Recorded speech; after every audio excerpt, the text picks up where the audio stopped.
Welcome to the NewsHour. President Biden is in Finland tonight after an eventful two-day NATO summit in nearby Lithuania. Finland is the newest member of the Transatlantic Alliance, and Mr. Biden will celebrate that tomorrow.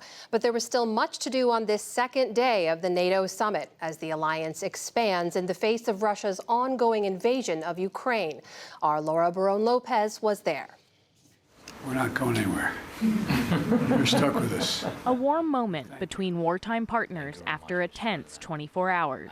Thank you very much that all these days you are with us. I mean, you and Americans. President Joe Biden, for the first time, publicly hinted that Ukraine's NATO membership could come sooner than previously thought. I hope we finally have put to bed the notion about whether or not Ukraine is welcome in NATO. It's going to happen. You're all moving in the right direction. I think it's just a matter of getting by the next few months here. Ukrainian President Volodymyr Zelensky arrived for summit meetings with a softer tone and clear-eyed that membership in the midst of war was off the table. What we hear and understand that we'll have this invitation when security measures will allow. He did secure commitments from the U.S. and other group of 7 leaders that look ahead. A joint declaration pledged long-term security assistance designed to help Ukraine defend itself against future attacks. We're going to help Ukraine build a strong, capable defense across land, air, and sea. It'll be a force of stability in the region and deter against any and all threats. That announcement helped cool tensions from yesterday, when Zelensky called the absence of a clear timeline for Ukraine to join NATO absurd. But today, Zelensky greeted NATO Secretary General Jens Stoltenberg with a hug. The two agreeing the summit sent a clear signal. Today, we meet as equals. I look forward to the day we meet as allies. I'm confident after the war, Ukraine will be in NATO. This is truly a historic moment. And they gathered for the inaugural meeting of the NATO-Ukraine Council. Vladimir, it's great to have you here. A new panel designed to grant Zelensky more power in some NATO decisions. But the war is in its 504th day.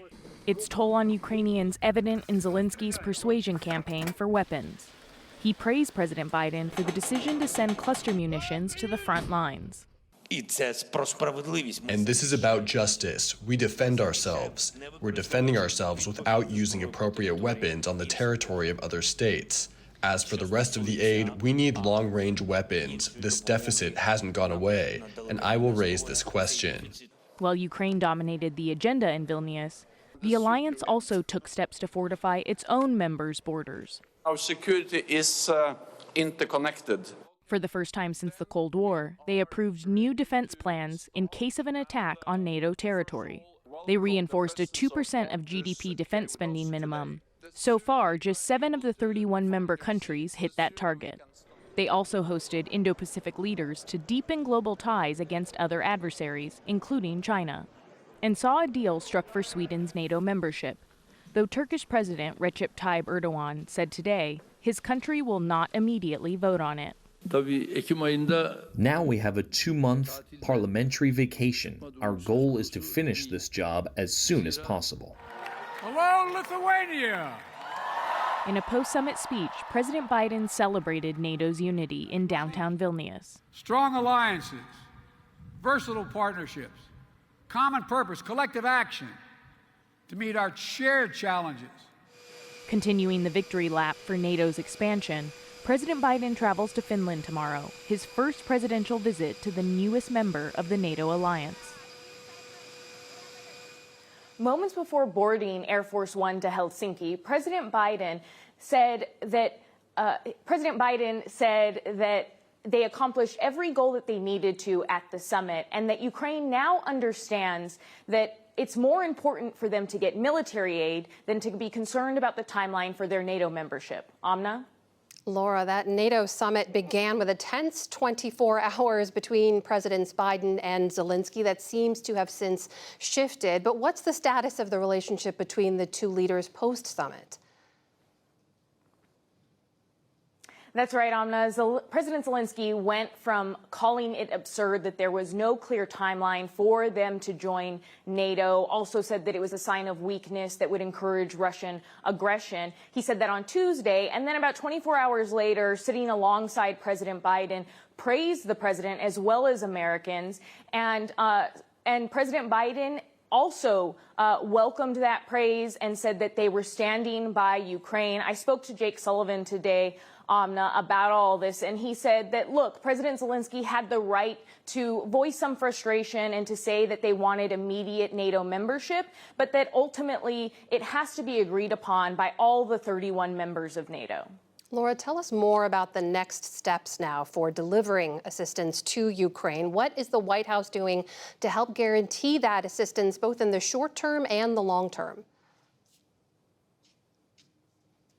In the near term, Amna, it's going to be those cluster munitions that we've reported on, and that Zelensky was also said are something that is very important to Ukraine to have right now. But President Biden, again, right before he boarded Air Force One, said that he was open to potentially sending long-range missiles. That's something that President Zelensky has repeatedly asked the U.S. for, and he asked again at the summit, said that he was going to bring that up with President Biden in their one-on-one. And so it was significant that the president appeared to float that as an option. Now, all of this, Amna, is with an eye towards the 75th summit, annual summit next year in Washington, D.C., where the NATO members will be checking in on Ukraine's status on reforms. But in the time between now and that next summit, they committed to Ukraine that they were going to give them more security assistance on intelligence sharing, on military aid, and on another other host of aid, Amna. That is our White House correspondent, Laura Barone Lopez, reporting live from Helsinki, Finland tonight. Laura, thank you. Good to see you.